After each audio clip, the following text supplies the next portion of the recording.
Why I don't with a Ouija boards? True story. By the way, YouTube reviewer, I didn't even say it out loud. Okay, dude, I didn't even say the full thing. I said, and then I held down. Okay, so please, pretty please. Okay.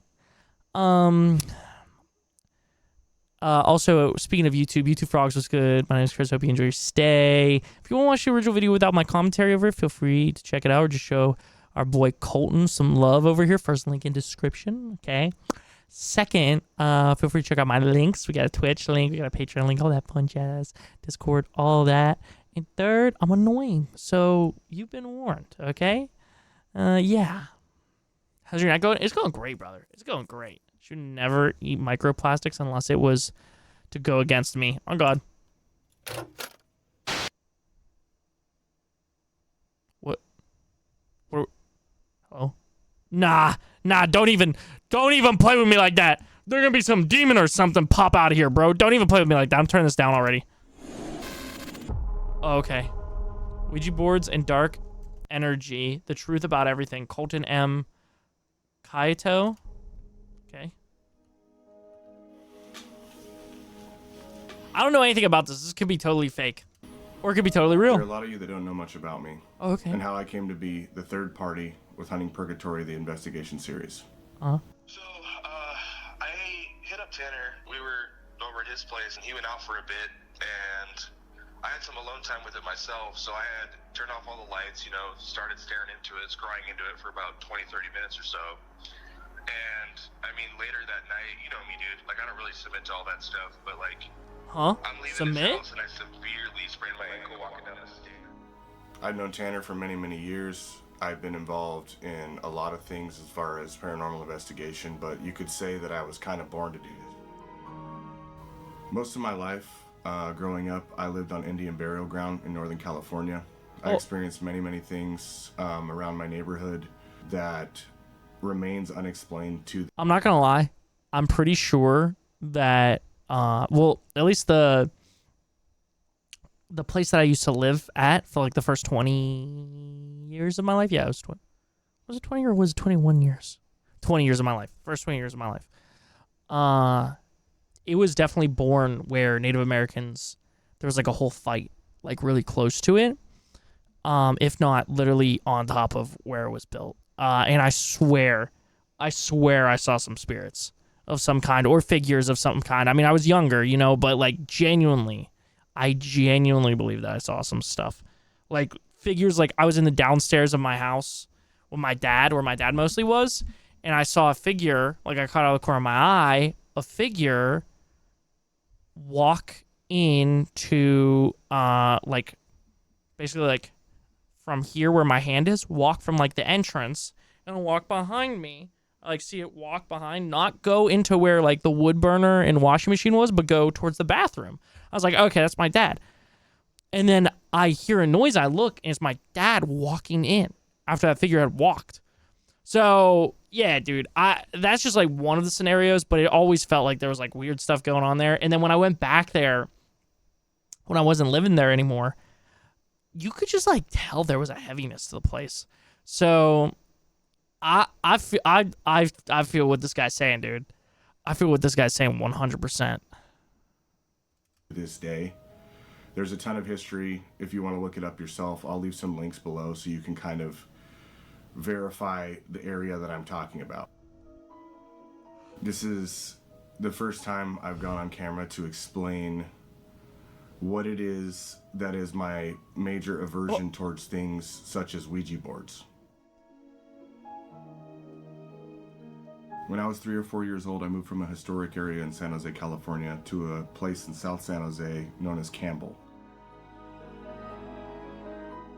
It was just far enough away from my old house to have to change Greenish, I read your message. That is wild. schools and find completely new friends. And in doing so, we kind of got into a lot of things that, kids get into. The 90s was a time where... like selling meth and fentanyl and all that kind of quirky stuff, opioids. A 6, 7, 8-year-old could kind of like bounce around town with his friends and not really worry about it. We didn't have cell phones. It was a very come home before the street lights turn on kind of What? environment that we lived in. And as we got older, we got a little bit more freedom. Our parents trusted us a little bit more, and they trusted that we had good judgment not to get ourselves involved in negative situations. 7 or 8? You was just, oh yeah, my parents know that I won't get involved in gang violence. Like, what?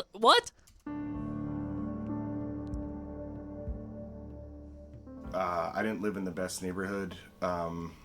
Very mixed socioeconomic group. There was your standard drug houses. There was people that parents were business professionals and entrepreneurs, and we kind of existed in the same neighborhood around each other where we all went to the same school, San Anselmo Elementary. And right up the street was Bernal Middle School. So around that was the Santa Teresa Mountains. It's what separates San Jose from Santa Cruz. And it's well known to be an area that was inhabited by Native Americans for many, many centuries before we arrived. When I started approaching my preteen years, it was not uncommon for me to skateboard off with my friends, go jump a light rail, and tell our parents we were at the park. We used to explore those mountains. We had a lot of areas like Dottie's Pond, and that was the site of a young girl who was being bullied by a couple other older girls who ended up getting pushed into the pond, and at the very bottom of it was nothing but what would be known as quicksand or really thick mud, and she was sucked in and she drowned. What? That area was fenced off for my entire youth. We used to go like hang around there because it was a scary place to go, or someone had passed away, and you know, kids are interested in that kind of thing. But as I was growing up, I started experiencing a lot more things in my own home that were unexplained. I would see objects move in my own house. I would see things, especially in my kitchen area, be knocked over. Me and my sister would walk home from school and we'd see, you know, like a complete disarray, thinking I really want to like look into the description in the comments to see if this is like a serious video or if it's like a fake documentary or something, because I really can't. Oh, it says true story, so that really doesn't. I can't tell, bro. That could mean so many things. That could be like, for some people, this is a like red flag that this is like totally fake. For me, I'm a trusting dude. Okay, maybe I'm a little too trusting. I believe it. I'm believing it right now, dude. To ourselves like, man, dad must have been in a hurry to leave the house, or mom must have been in a hurry to leave the house when she dropped us off to school and then just left us here. So when you're a kid, you don't think that deep on things like that. So as I grew older and I started hearing the lore about the area that I lived in, it became more and more obvious to me that I was experiencing something that I was being told didn't exist, sort of. Because when you're a kid, you're growing up, and before you're conditioned to believe, oh, ghosts don't exist and this doesn't happen and that's all make-believe. Before you're conditioned to do that, you're really seeing things through your own eyes, seeing things as they happen, being present in the experience of seeing something unknown happen.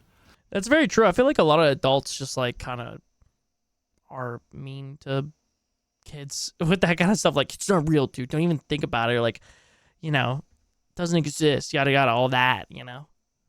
I remember an instance where there was a holiday party at... Oh, their channel is all about paranormal and doing ghost hunts, and there are some scary shit. I recall watching shit. The house next to the pond was the weirdest one of theirs. I watched this, like these people, like the person making this video. At my sister's middle school. The side of her school is a crazy place alone. I mean, there's a story that you can actually probably look up online still. There was a book in her library that actually told about it, of a Native American tribe that was slaughtered by settlers. They literally lived all around our area, the base of the Santa Teresa Mountains, and there was a curse placed on the land, allegedly. Do you think it's because kids see more and you just lose it as you get older? I think the thing for kids is like their mind is more open to it, right? Like, I don't know. I think your brain's more of a sponge at that point. So maybe it is. Maybe you just like start to like tune it out the older that you get. But if you like keep that open or like try and reactivate it, you can kind of open it back up to the way it was when you were a kid. Because I feel like I definitely had more experiences like that as a kid. I mean, maybe chalk that up to being like naive, but also like maybe that's just literally kids can see that shit, you know? Like how dogs and cats allegedly can see ghosts and stuff. Yes, our channel. Okay, bet. At least the one I remember him from. Okay, bet. I was hoping that this was actually real. People still say that they see apparitions of Native Americans, specifically a young girl in full regalia, beads, headdress, everything, walking around the campus and the area around the campus. So one night we're at this holiday party. Ironically, it was a Halloween party. I remember it like it was yesterday. It was October 29th, 1999. And there was a bunch of games. There's bobbing for apples. There's like, there's prizes to be won, little toys, gifts, whatever. They have a cakewalk, things like that. But there was a back gym section of my sister's school that they used for like, make a basket or throw the bean bags, knock the teeth out of the little smiling guy and get a kazoo or some sort of noisemaker or something as a prize. And I remember this instance pretty vividly, that we were kind of all standing there. I was in line. I was like second or third in line to do the basketball game. And all of a sudden the lights start flickering and then they shut off completely. And in the corner of the room, there's these two emergency doors. Those fly open. And I could see clear as day with the emergency lights that are outside that no one's holding them open. A gust of wind comes in and like a horror movie starts swirling in the middle of the room, and it starts picking up all sorts of things: popcorn, bags, trash, paper. And as it swirls for a couple seconds, it starts gusting towards the wall and it goes out the other emergency exit door. And as soon as the gust of wind carries all that debris out, the lights turn back on. And all the parents are looking at each other going, ooh, crazy, scary, as if someone set it up. But in hindsight, even being a 9-year-old, I've always been a very mentally confident person. And what I know now is that is something that without a Hollywood budget cannot be orchestrated at all. It was a paranormal experience for sure, and I can't let go of those type of memories in my mind. So those type of instances are what got me interested in the paranormal field in general. As time went on, I was a crazy young kid. I started getting interested in it. I mean, obviously, I was your standard like Goosebumps reading, Are You Afraid of the Dark, Nickelodeon kind of kid, but when I was getting into my preteens, my friends and I had developed this interest around the paranormal, and that was the time I had originally heard about Ouija boards. Oh, I remember telling my friends at school, one of which is now... dude, Chucky and like a bunch of our friends keep saying we gotta play with Ouija boards, bro. Listen, I've been pretty open to it, but like prior I was not at all, so like I'm very 50-50 right now. I'm not gonna lie. I'm like, okay, but then like at the same time I'm like, oh my god, I don't know if I want to. I'm scared, so let's hear what our boy got to say. Now Patreon subscriber to us. Growing up, that I thought my house was haunted. I thought that there was activity going on there, and a lot of the kids at school would think, I'm crazy, or I'm making this story up for attention, but I stayed adamant on it. I mean, I went to that school from 2nd grade till I was in 6th grade. And yo, what's up, Retro? How's it going? I don't believe in any paranormal shit, so I'd do it as long as I had friends to have fun with. Fair. Retro, what's new, brother? I don't care what you believe. Why would you want to mess with something that has the possible consequences for funsies? Greenish, do you not like having fun? Okay, dude. my story really never changed. I was telling people what was crazy is a lot of them lived on the same ground that I lived on. They lived on this ground that was just completely Skate 3. Yo, let's with go. Native American body parts and bones and artifacts and all sorts of stuff that might contain some sort of mystical energy. A friend of mine's older siblings actually had a Ouija board, and he had access to it, and he had mentioned to us, hey, my older brother has this Ouija board that he used to play with his friends, and he says he won't touch it anymore. He won't even let me play with it. And so for about 6 months, that's he fair, teased Urban. about it and said, we should do the Ouija board. We should do this. We're all ages, 11 to 13, 14 years old. Finally, one day it was dusk, and we were out in the hills of Santa Teresa Mountains, and we came across this old stable. I'm talking, the thing was about to fall.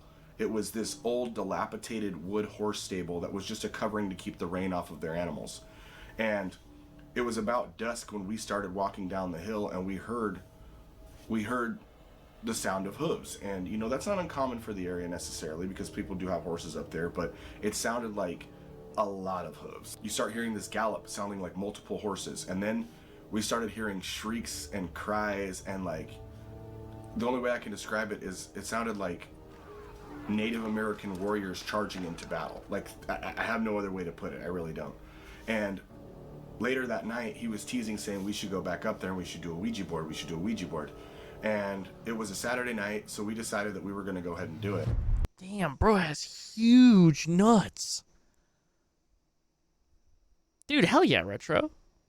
Hell yeah. I used my teens to explore abandoned places while we were drunk or high, Chris. Define fun. Okay, dude, listen. My little brother has night terrors and claims to see figures and saying they call his name. My dad's instant response is to just put him back in his bed and yell at him. I at least feel bad and would comfort them, not shush them. Yeah. Damn, Urban, I'm sorry, brother. But yeah, I agree, dude. A lot of the paranormal like videos and stuff are like way over exaggerated. I do believe in like ghosts and stuff though, I would say I believe more in them being real than not being real, but I'm not like 100% locked in. But you know, like I would believe in like spirits or something existing, even if it's not like dead people, just like there being another plane of existence that sometimes like crosses over or some shit like that. Like it would make sense in my tiny stupid brain, you know? We told our parents that we were staying the night at each other's houses. Very common thing growing up. I'm sure a lot of you understand what I'm talking about. So that way we were kind of accounted for, and we took the Ouija board and a handful of candles. I'm talking like scented candles. They messed up your hot dog? I'm sorry, bro. That's lame, bro. How do you mess up a glizzy? You know what I'm saying? Me and my old friend group would sneak into abandoned plazas and caves at night. Super fun. Super fun. Candles and stick candles and little tiny candles left over from Halloween for jack-o'-lanterns. And we took them into the middle of the canyon where the horse stable was. So the oldest of us was 13, and he had brought a lighter from home so he could go ahead and light the candles. And we had no idea what to expect from this. We just kind of like sat around in a circle and we started asking questions. We were getting up from the circle, sitting back down. We were taking our hands off and picking our noses, whatever the hell we were doing. What? There were 4 of us. 3 of us sat in the circle and participated, and the sister of one of my friends sat outside of it because she was too afraid to participate based on things she'd heard from her older siblings and things she'd seen on TV. And we decided that we were going to do our first ever Ouija board seance. So we sat there and we asked questions. Are you a Native American? Did you die here? Were you involved in any battles? And this went on for like 20, 30 minutes. We were getting up out of the circle, coming back, like nothing official. We didn't know the rules of the board. The board was extremely old. I don't know if it came with instructions when he took it from his brother's closet or whatever, but it definitely wasn't present inside the box. So as we do the Ouija board, we're starting to all like get a little bit more scared, a little bit more on edge, and we decided to call it quits and blow the candles out. So this is where it gets really heavy, and this is where it becomes hard for me to talk about. And it's one of those things where every time I tell this story, I won't want to say that I start crying, but like it's almost like I can't control the water coming from my face. What? So I can't attribute exactly this event to it. It was just too close afterwards. It was too close afterwards for me not to think that it might have had something to do with it. Another friend that I was with, he was a year younger than me, and he was there participating in the Ouija board. I'm not going to say his name for privacy. The person that is watching this, there might be 1 or 2 people that knew me growing up that is watching this. They know exactly who I'm talking about. We left, and basically when we left and we went back to my house, he was quiet. He wasn't really his normal usual self, very bubbly, very active, very chattery kind of kid. He just seemed like something was off about him. This is the type of friend that I hung out with like every single day. His mom would take us to the skate park. We would go pretty much everywhere together. We would lie for each other to make sure that our bases were covered. Monday came around, and at school I was looking for him and I didn't see him. So I called his house and I asked his mom, and she said that he wasn't feeling well and that he's kind of been like quiet and like in his own room, and she doesn't know what happened. She asked me a bunch of questions with what had happened over the weekend, and like I obviously was scared. I wasn't going to tell her like, hey, we lied and said we were staying at night at each other's houses, and we took a Ouija board from so-and-so's older brother and we went and played with it on Indian burial ground in the middle of the canyon we weren't supposed to be at in the middle of the night. again, this is one of those like. Sorry I'm being so quiet, bro. I'm usually yapping way more, chat. You know me, bro. But oh my gosh, this is wild. This would be a crazy thing to like make up, but again, I'm just skeptical, you know. I don't know. I love exploring abandoned buildings and places, or abandoned buildings and places and cemeteries and shit with my friends, but the consequences now outweighs the risks. Like as a kid, we rarely got caught, but like now I'd be screwed if I'd be screwed. I do miss it. Fair. The shit had everything on it, and I wiped it off, but the ketchup on it had the damn hot dog. It was radioactive green, bro. It smelled sour. Ugh. Ugh. We should have died. The old ass mold, fucking asbestos, the entire risk of falling through the roof, etc. Like, Jesus fucking Christ. Yeah, bro, yeah. My friend almost died going down train tracks at night. We were on a bridge and the train was coming and he barely fucking made the jump away. Oh my gosh, dude. Like really heavy situations, because you have to understand the mental state someone's in, especially at that young of an age, to be able to do something like this. What? So a few days went by and I still hadn't had any contact with him. I'm already starting to feel it. I hadn't had any contact with him. And it was Tuesday, it was Wednesday, it was Thursday, it was Friday. I hadn't spoken at all. A couple of weeks go by and we find out that he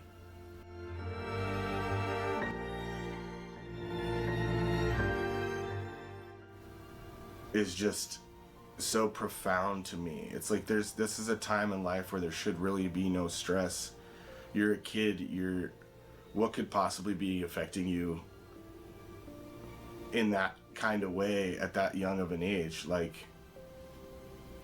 we didn't hear anything from his mom. I mean, rightfully so. Like, she's probably traumatized and extremely sad, as all of us were. But something intuitive inside of me, my intuition was saying that it had something to do with what we had done in the canyon that night. And for many, many years, I took a lot of responsibility for it. I thought I saw him as a person that looked up to me as a role model, and the older friend that we were with, he would look to us for like guidance and look up to us. And I think as an adult, I understand how much more powerful and profound that really is.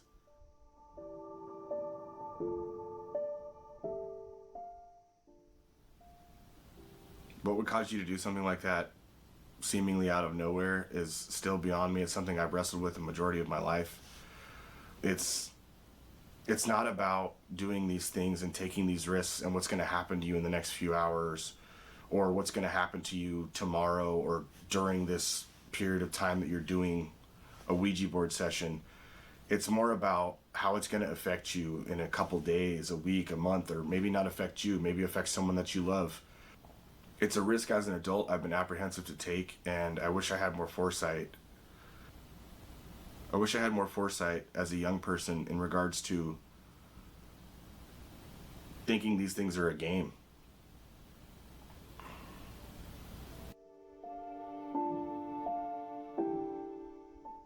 So now those of you that have wondered know, and those of you that have called me scared or a pussy, understand where it's coming from. And also, I never get a chance to really convey how I feel about that, and I just want to say fuck you. You have no idea the experience that I have with this type of stuff, and you have no idea the effects it's had on me mentally and emotionally and the people that I love.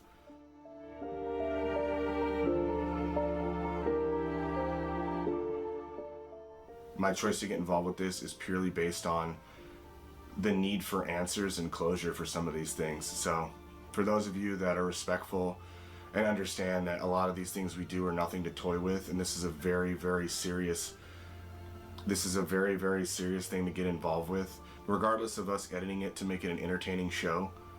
We go to the darkest and scariest, most active places that are known to man. You can look them up on Google. There is literature written about them.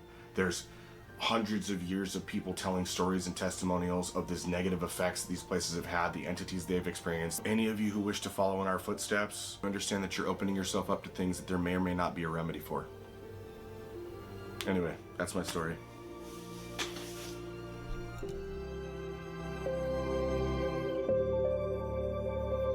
So many stories like this. I wish I could tell. If you liked this one and enjoyed learning something a bit more personal about me and wish to hear more about my experiences, please consider liking, sharing, and subscribing. I'm trying to grow my personal channel so I can find more direct ways to express myself and give what I have to offer to the world. The things we do every day to bring you content cannot be done with no income, so to make sure we can afford to continue and also feed ourselves and travel and dedicate all of time to this, please continue watching. Literally, that's all you have to do. This is getting harder and harder to go through, and we need support just like everyone else. It literally takes so much effort to bring this stuff to you guys. Hearts on our sleeves. Thank you from the bottom of our hearts to our loyal fans who support us. If you wish to support us in other ways, please consider becoming a patron subscriber at patreon.com/mindseed.tv, patreon.com coltonmstv, or by purchasing merch at mindseed.tv.com. Damn, bro. Oh, Lilith, we were watching this video about why I don't fuck with the Ouija boards. True story. I don't, dude, I don't know.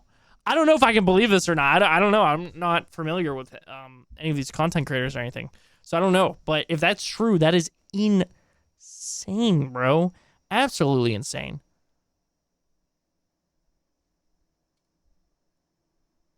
What? Real life zombie effect? America's Scariest Home Videos, most horrifying camera. Just not in my fucking life. My terrifying encounter with tormented child spirit. Craziest scary videos you won't believe. Yeah, I don't know. I'm a little 50-50.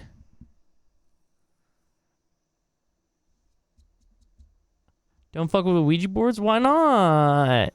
Only creepy or unexplained experience I've had to maybe make me think paranormal shit happens is when I was living in my grandparents' house for the semester while they were away, and my friends would scream at me not to leave the voice call because they would hear someone else calling their names over call when I would go upstairs from the basement. What? Mindseed, that's who it is. 90s was the 90s was the last best time to grow up. I think we were still wild and free and not tied to technology. P.S. You are a fantastic storyteller. Subbed. I remember one time a friend and I planned to use a Ouija board because I missed my grandma and wanted to talk to her the night before we planned to use the board. I had a dream about my grandma. She said, "Don't you dare play with that crap. You know it won't be me." Mind you, this was an old school devout Christian woman in her lifetime. She has never been one to visit me since death. I'm sure due to her beliefs, she made sure to come and tell me not to play the game, though. I listened. Colton, I'm 70 years old, and everything you said is absolutely correct. The Ouija board and many other things are nothing to play with and nothing to take lightly. Folks, please do not delve into things that you know nothing about. The paranormal is not to be taken as a game. It is a very serious business. You have to be educated as to what you are dealing with and how to handle them to remain safe. I'm so sorry, Colton, for the loss you experienced at such a young age, not knowing as an innocent child how ugly these things can get. God bless you. You can be here full now. Welcome in, King. Welcome in.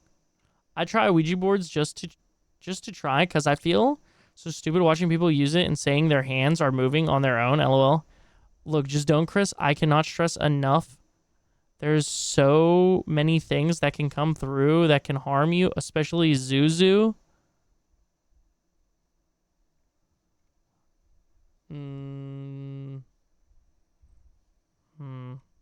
I believe you, but also, it's like the void is calling me, the demons, they're like, Chris, with the Luigi board.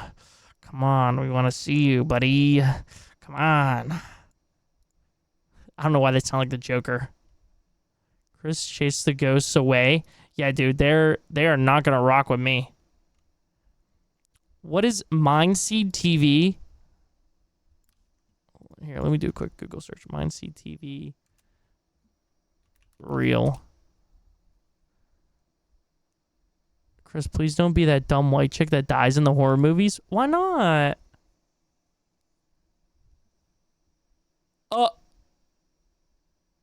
Yo. So, Mindset TV is just all... oh, this is on r/ghosts. Okay. So, Mindset TV is just all fake, right? Has to be, or they would be famous, right? I don't know. Even know what's going on anymore. Yes, they are fake as hell. What chases me off, and I've mentioned this before, is these bike gang looking dudes are what, 6'5", 400 pounds of muscle, wearing Affliction/Venom XXS shirts. You cry for mama whenever a bird chirps or a mouse squeaks, then run for the hills, tears streaming down their face. Like, come on, man, you are an investigator. Your job is to investigate when you may have something interesting. You don't flee for your life. You go towards and figure out what it was, unbiased and with confidence. But no, it's always, bro, is that bro? Okay, word. Is there anything else? Until they say their show is entertainment purposes, only they're con men. Oh, I mean, at this point, they all are subjective. Don't get me wrong. There are some that will make you scratch your head, but going to places that are reported haunted and nothing happening doesn't make for good viewing. Honestly, any channel that found compelling evidence but doesn't return to a place makes me wonder what other investigating science does that. Why was that auto-modded? Because Twitch thinks that dumb white chick is offensive.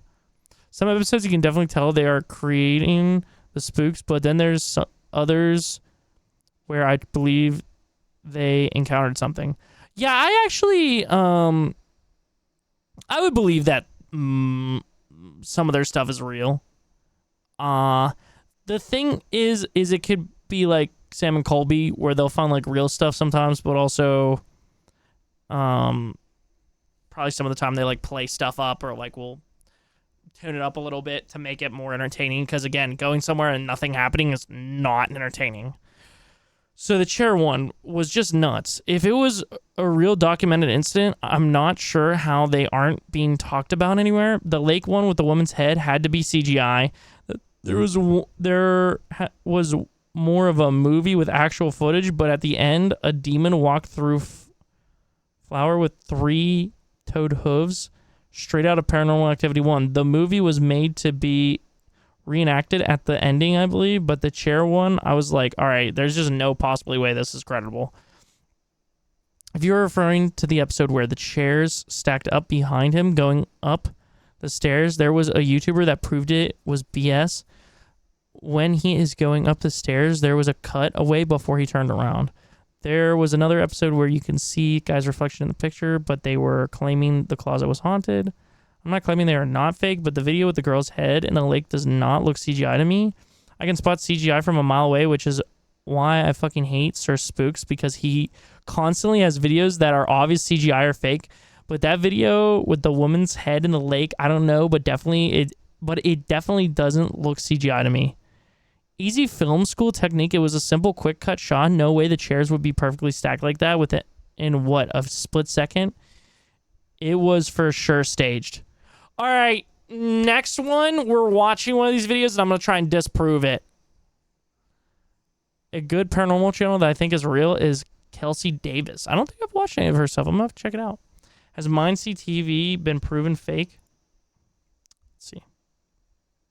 New comments cannot be posted. Okay, there was some conjecture. I see videos calling it fake, but I never watched. Okay. There's a guy on YouTube that debunks these things. Look at his video called Debunking Ghosts with Logic. He pretty much tells you exactly how they do it. I put a link. Oh, this guy? Oh, yeah. What's his name has referenced this guy. Yeah.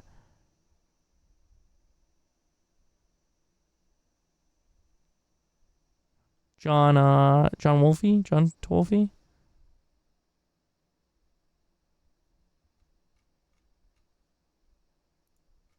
I'll drop him a sub. Why not?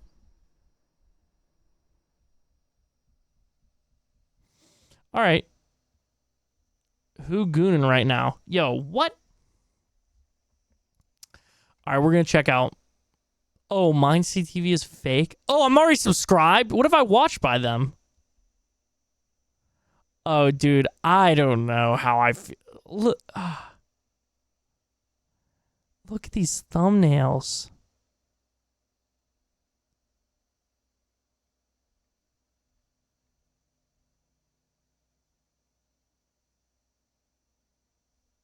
Causes marks an illness? What?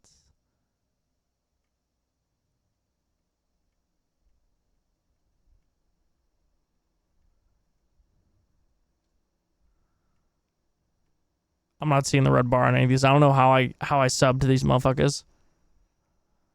Bampani! Chrissy playing games tonight? Nah, probably not tonight. I'm kind of just chilling tonight. I've been playing a lot of games recently. And I was going to after a couple reacts, but I kind of just got lazy. Medium like me, and just a lot of her stuff just seems real because I've experienced stuff like her. Oh, that's fire. Lilith, if you feel like it at some point, feel free to throw her channel in the like watch on stream. I'd love to check some of that shit out on stream at some